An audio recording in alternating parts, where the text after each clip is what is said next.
And as I promised, we're here today with the Executive Director of Steps to Success, Juan Cantu. And, we're so glad that he spent some time with us today. Obviously, as we're getting close to the school kickoff, he's a busy man, but he gave us some time. Juan, thanks for coming on the show and thanks for spending some time with us. Absolutely. Happy to be here and happy to talk about our work and let the town of Brookline know what we're doing. Well, first, we want to get to know you. I know you're new to Steps to Success. So tell us a little bit about your background and some of the ingredients that make you who you are. For sure. So I've been with Steps to Success as the new executive director for just over 1 month. It's my 5th week, but I come from a lot of experience with nonprofit space and philanthropy space, especially in education. But a little bit about myself, my background. I'm originally from South Texas. I was the first of 3 children born in South Texas to 2 immigrants from Mexico. And was really passionate about education, loved to read, and would not be where I am without support from my family, from mentors, from teachers, counselors, the whole system down south. And I was lucky enough to get to college, to Harvard, through support from mentors, through after school programs, through my physics teacher who told me to apply to college, to apply places where I wasn't thinking about, but because I had folks who were looking out after me, I'm here now. When I came up for college, a long time ago, I fell in love with the city and the area, and I've been here ever since. After I graduated from Harvard, I worked at High Task Force, which is a nonprofit in Jamaica Plain, very similar to Steps to Success. They supported low-income students in Boston through education and arts. And then after that, went to grad school. I worked at the Boston Foundation for a few years, running their post-secondary work program. And now I'm here at Steps, trying to get back and make sure that I support students who had similar upbringings to myself, low-income students, first-generation college goers, students that have to overcome obstacles, maybe speak a different language at home. But I'm here and happy to be talking to so many folks in Brookline. Everyone's been very supportive and helpful so far, and I'm happy to be here. So Steps to Success helps students like the ones you mentioned, but for viewers at home, tell us a little more about what is this organization and what's it all about? For sure. So Steps to Success, we're a nonprofit organization that works very closely with the Public Schools of Brookline and the Brookline Housing Authority. So together we make sure to support students and families who are part of the Brookline Housing Authority who attend Brookline Public Schools through a variety of after school and out of school time programs. So we currently serve students starting in the 4th grade all the way till after they graduate college. So pretty big pipeline. Currently, we have about around 320 or so students from that pipeline that are actively being supported by our program. So our programs range from extended learning and for our earlier grades to after school homework help to college access to internship support. So really ranges with what the students need, depending on how old they are, what grade they're in. But we're mainly at the Ridley, Pierce, Lawrence, and Lincoln schools, and then obviously at Brookline High. And that's really a function of where much of Brookline's subsidized housing happens to be, right? I mean, if that's your constituency, you've got to go to the schools that they're attending. So I want to kind of think about it. I mean, I imagine the needs of 4th graders and the needs of high school grads are a little bit different. So let's start with like the 4th through 8th grade when you're at the neighborhood schools. Tell us, what the experience would be for a student in a given week, or what that would feel like for them, and what their sort of needs are, and where you fill that in.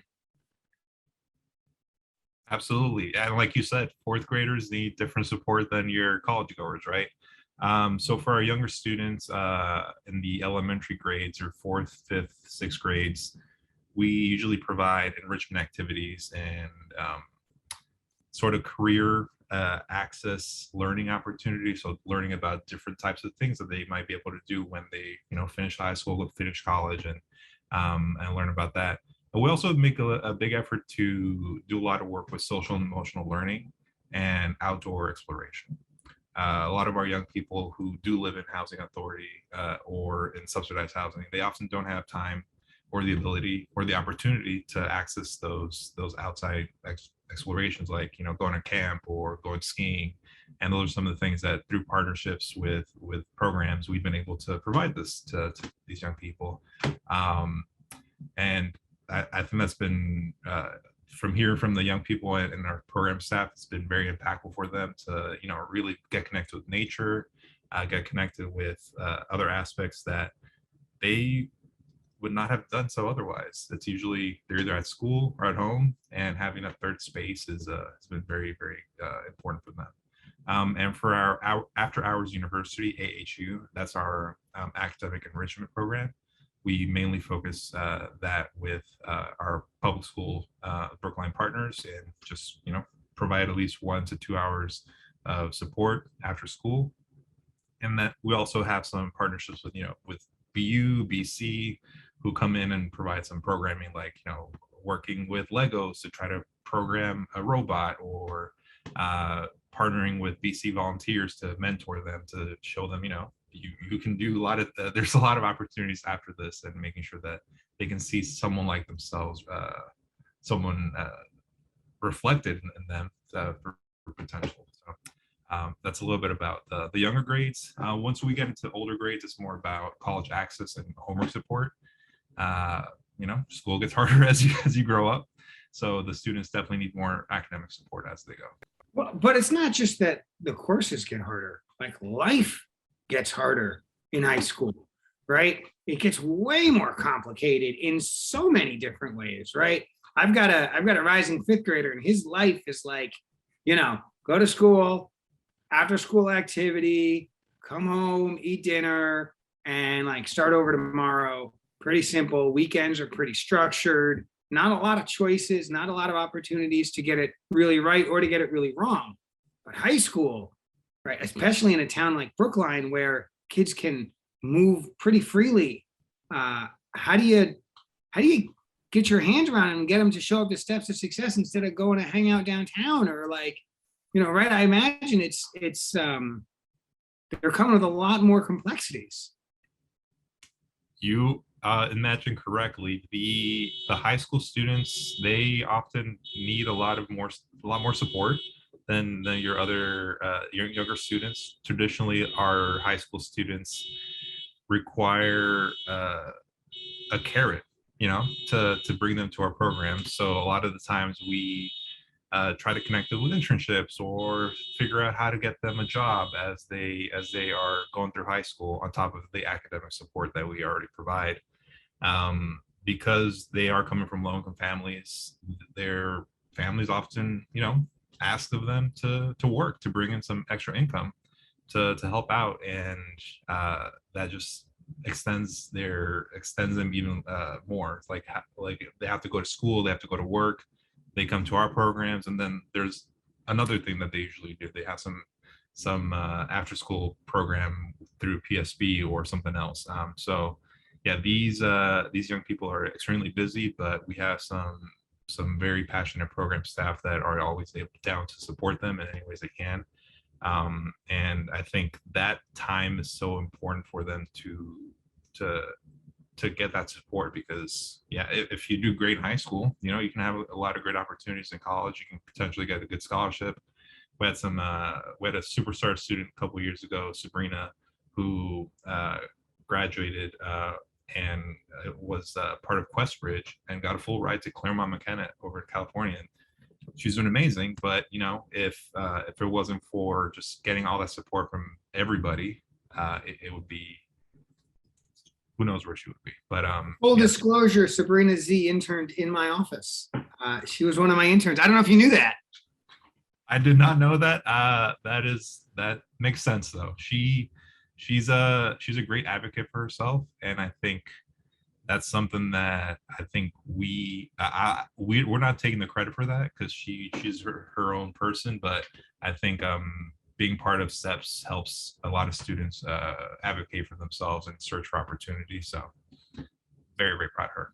And so, as you said, right, she's a rock star. She was a rock star in my office. Few kids coming out of Steps to Success, few kids coming out of Brookline High School, period, are going to achieve the kinds of things she's achieved so quickly. So, you serve a broad population with natural skills and talents. How do you determine, how do you review the performance of Steps to Success and say, we succeeded with this student, but with this student, we didn't get there? How do you judge success for students who are 17 or 18 or finishing up high school? It's it's tough to really determine what success means for every different type of student, right? Sometimes it's academic progress, sometimes it's social emotional, just the support that's provided to that young person. Sometimes it's how that young person has built their soft skills throughout the years working with us. I think every student that we serve is in different levels on those spectrums, and making sure that we're able to fill in where we can with those things. Some students might need a lot more academic support than soft skill building, right? So I think that's how we try to manage those metrics of success. But I think having a balanced program is essential to that, because if we just focus on academics, a lot of the other things would fall by the wayside. And I think making sure that students are well-rounded is just important for them to be great college students and great people, and hopefully give back to the town. So what I think might surprise folks, and you already told us this, but maybe they missed it, I want to ask you about it, is it's easy to imagine a program that ends at the end of 12th grade, right? That's their experience with the Brookline Public Schools. So, push them out of the nest, go fly away. But that's not what Steps to Success does, right? Steps to Success works with essentially the young adult versions of their students, of their folks that they're working with. So tell us about what it means to be connected with Steps to Success after high school. Yeah, you're right. We support our students until they finish college or whatever post-secondary program they want to pursue.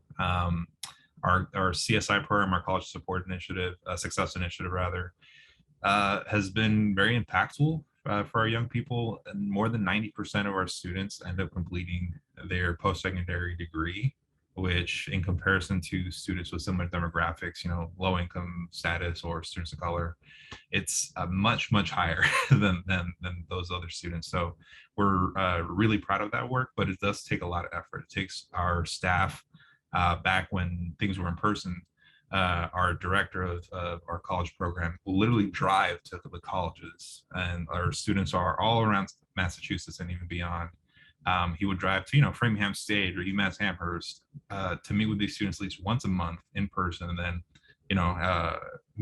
by phone or via Google Meet or Zoom another time, and just making sure the students are ready by the time they get to college, making sure they have all their administrative issues set.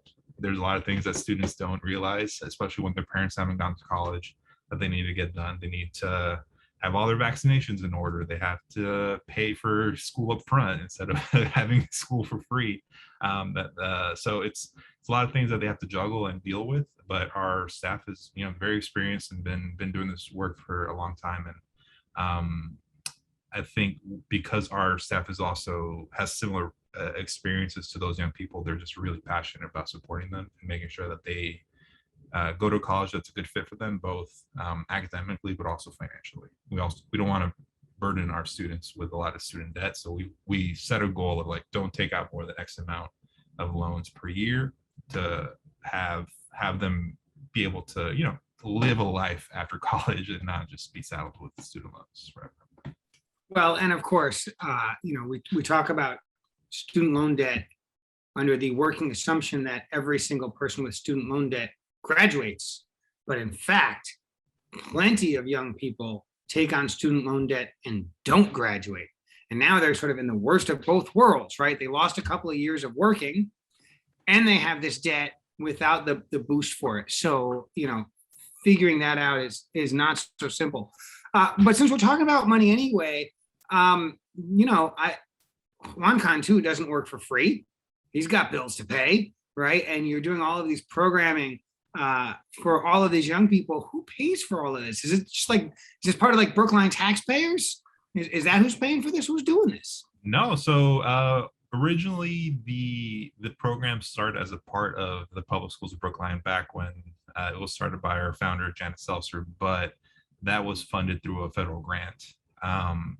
And a few years ago, we became a 501c3, our separate nonprofit that's its own distinct organization.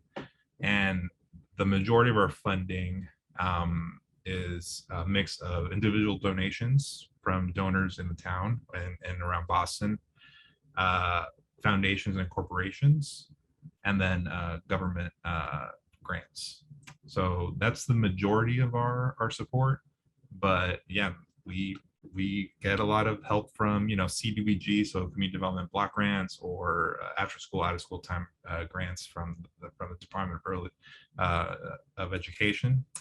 But yeah, that's who funds us, our programs, our students, and we continue to need support, especially as we're hitting our 20th year and we're trying to grow and expand our program from K to 3 as well. Right now we're serving 4th through post-college, but you know, research shows that the earlier you get the students, especially students from the backgrounds that we serve, mainly low income, mainly students of color, a lot of English language learners, the earlier you get them, the more likely they're going to be able to succeed.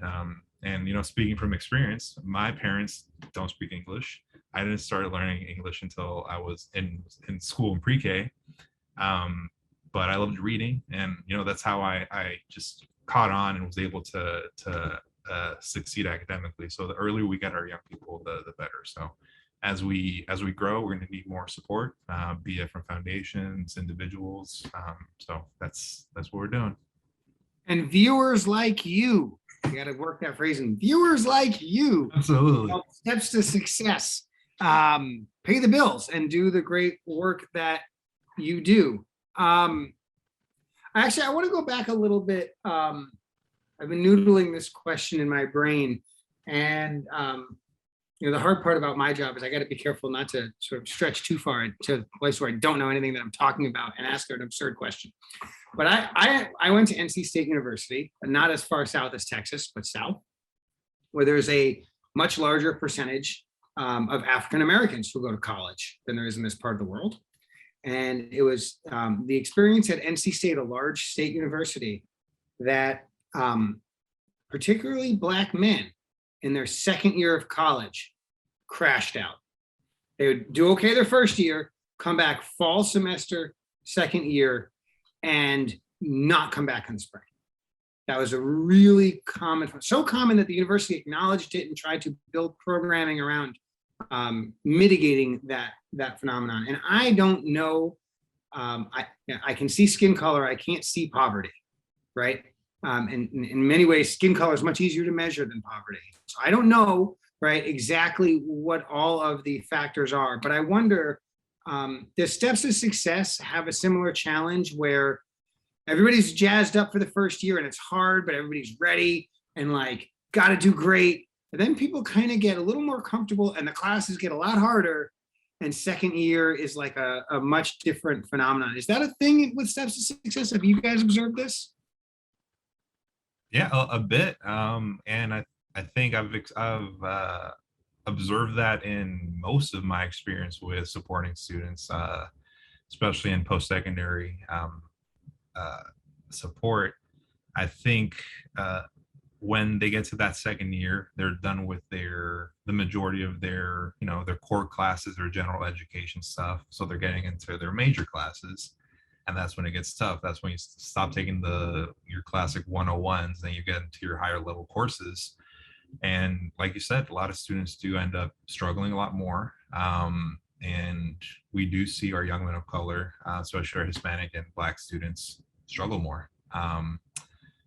In the past, I have worked on creating some support systems for our young men of color specifically. So partnering with programs like My Brother's Keeper or Young Men's Initiative, or there's plenty of programs out there right now that are specifically aligned to work with that population. That's something I'm hopeful that we can start doing at Steps. I think we have seen a little bit of that, not as bad, not as strongly as in my past experience, which is good. But I think there's still space for those young men to be supported. And yeah, I think personally, I also struggled a lot my first and second year when I came up for college.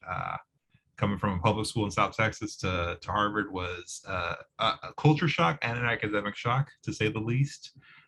So going in, I was going to be a physics major. So when I hit quantum physics, that's when it got real, to say the least. Did not decide to continue with that, but still doing okay. But yeah, that's what a lot of our students end up facing, and whatever we can do to support them, we got to figure something out. So what's coming up soon? I know Steps to Success is busy. You've got some things coming up in the next couple of weeks and months. Tell us what's on the near term.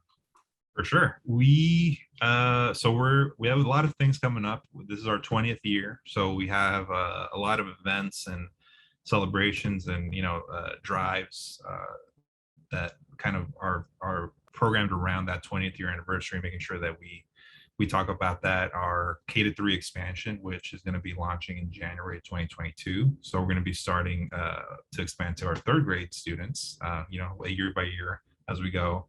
Until we hit kindergarten.